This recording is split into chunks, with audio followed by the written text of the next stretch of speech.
get through this. Easy for listening and it's able to do it. Easy for dancing. I'm not a great lover of cats. That's my fear. You're a disgrace, you are. Not me, that's my fear. You're a disgrace, you are.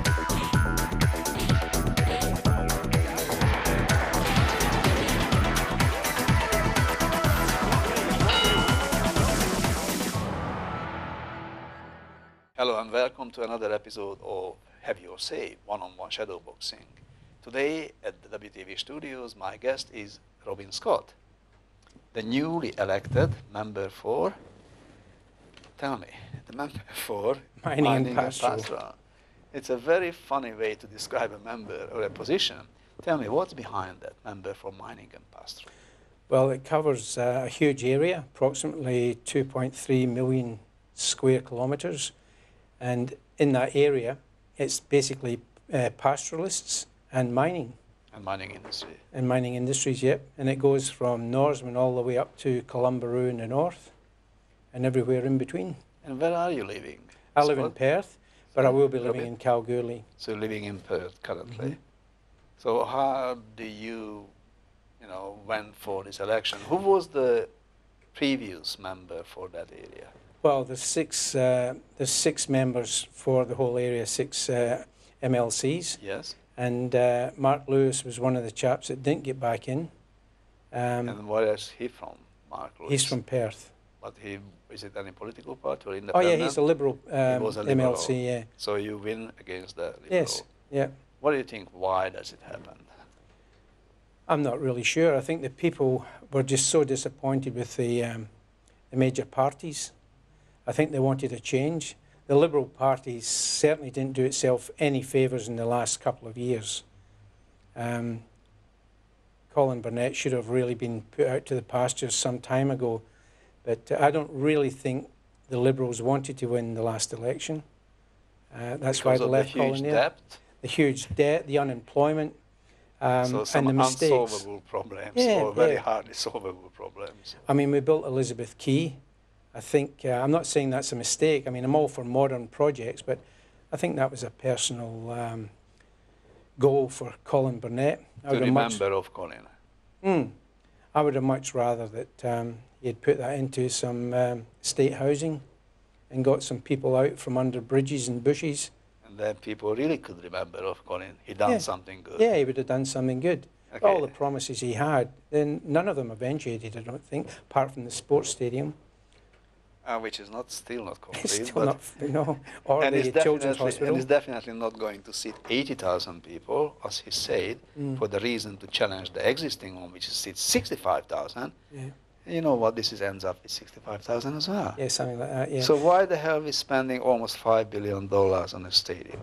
Well, it doesn't really matter because there's no bridge there to get the people over there, so... oh, they're planning to have a bridge as well. Oh, yeah. It's supposed to be built by now, but I know. I've just heard that it's cost us another $16 million because of some little error that wasn't written into the contract, which is another reason... Error was never written into contracts. Well... they are just happening. The government contracts at the moment, you could drive a Mack truck through them. We don't have... government negotiators. Whenever we decide we're going to have a big project, they must put it out to some contract company to build a contract. And they're running over budget, they're running over the time, they're not fully completed even when it's completed, like the hospitals. We got 2 new hospitals, the children and the previous one in Murdoch. But Tibor... And it's run over like hundreds of millions of dollars, and the problem is not because people are not controlling politicians. No, the contractual negotiators that the government should have working for them are not. They're working for the contractors, the principal contractors that are doing the building. And we should have our own contractual negotiators to make sure that a contract is made and it's fair for the builder and fair for us. And if the company goes broke, they should have a big project like hospitals and stadiums. They should have an underwriter covering them. So if they do go broke, their insurance company will take on the responsibility of finishing that project. And I know instead of Chinese company buying it and they finishing the project. Exactly. Yeah, so these are some of the little problems what we are having here in WA. But they're not little problems, they're huge no, problems. they are not. I'm not making them deliberately smaller than what the sizes are. But before we're talking about the real problems of WA, which we just started, talk about you a little bit. I heard from the accent you are not born in here necessarily. In No. WA. Like me, I'm not. But where are you from? I'm from Scotland originally. From in which born part of Scotland? just outside Glasgow. But Australia's been my home for the last 47 years. And I'm do you so like glad it? I absolutely love it. Love Australia. It's, yeah, I don't know where the last 47 years have gone. One minute I was a 17-year-old boy, I'm Getting 64. on the ship, and now you are a little bit more. Yeah, I don't know what happened, where all the time went, but yeah, So 47 years of pleasure. What you learned in WA or in Australia, which made you think you should be involved somehow with politics? Well, I got interested in politics in the mid-80s. Why is that? Carmen Lawrence was the premier at the time. Yes. And she was proposing The to, first woman premier Yeah. in Australia. yeah, that's ever. correct. And she proposed building a steel mill in the southwest here, Yes. which is only just a tiny little part of Western Australia that's still green most of the year. Yeah.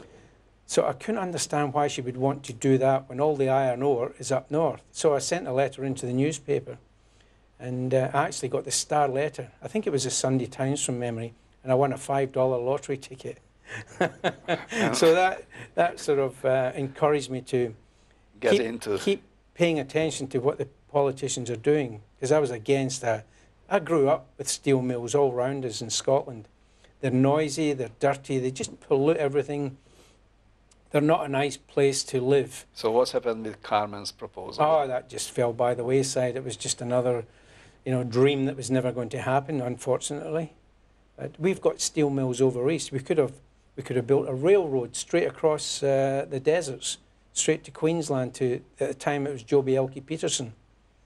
He had steel mills over there. We could have pumped them into there and let him make the steel for us. But we still not have the steel mill in here and not have the railroad either. No, no, we don't.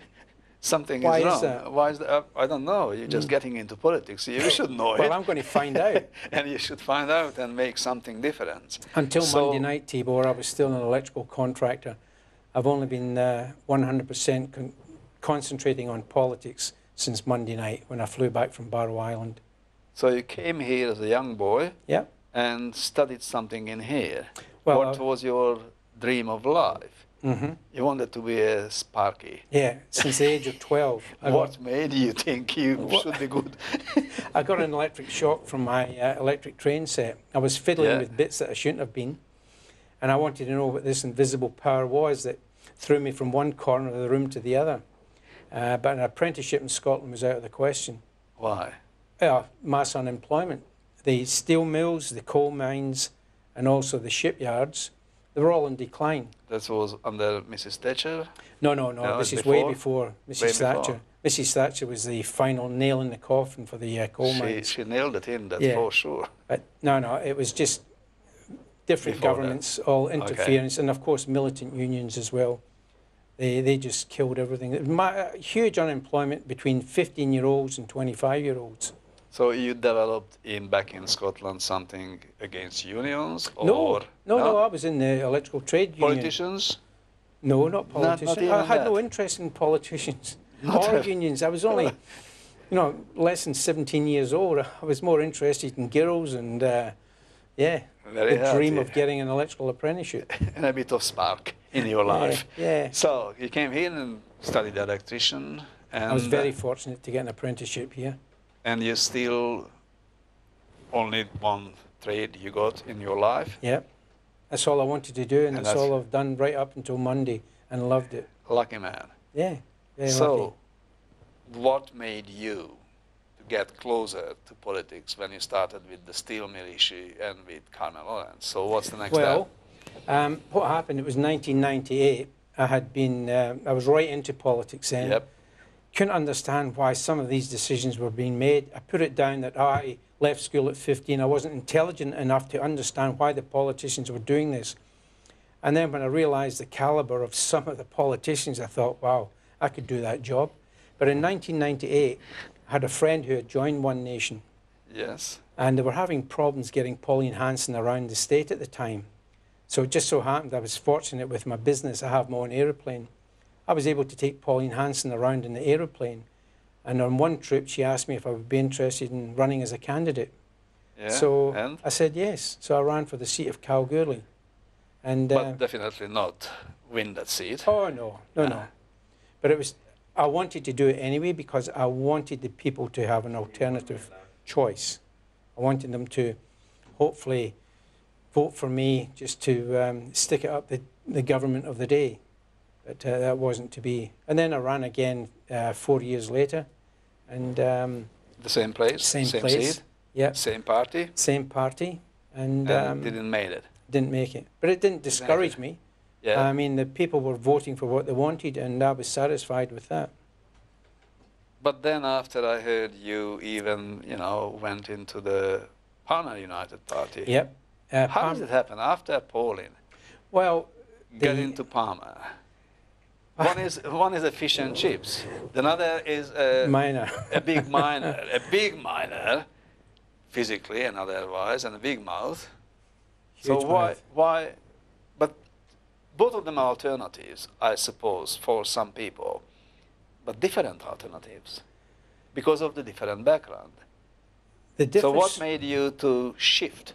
Well, Pauline, the One Nation Party went very quiet in Western Australia. And I was so frustrated. And Pauline went to jail as well. Pauline went to jail, which she should have never, ever had to go to jail. But the Liberals helped. Well, Tony Abbott. Very much. John Howard got Tony Abbott, and that was his attack dog. He said, go get her, boy. And he did. And that guy done his best. He did his best. And he succeeded for a little while until a sensible judge came along and realized that woman should not be there. She should not be in jail. So the change happened because? The change happened because One Nation had gone quiet. Yep. Clive Palmer came along, and he was saying all the things I wanted to hear again. So I joined up with the Palmer United Party, and I was asked to run as a candidate for the seat of Hasluck. And you didn't win again. No. Not.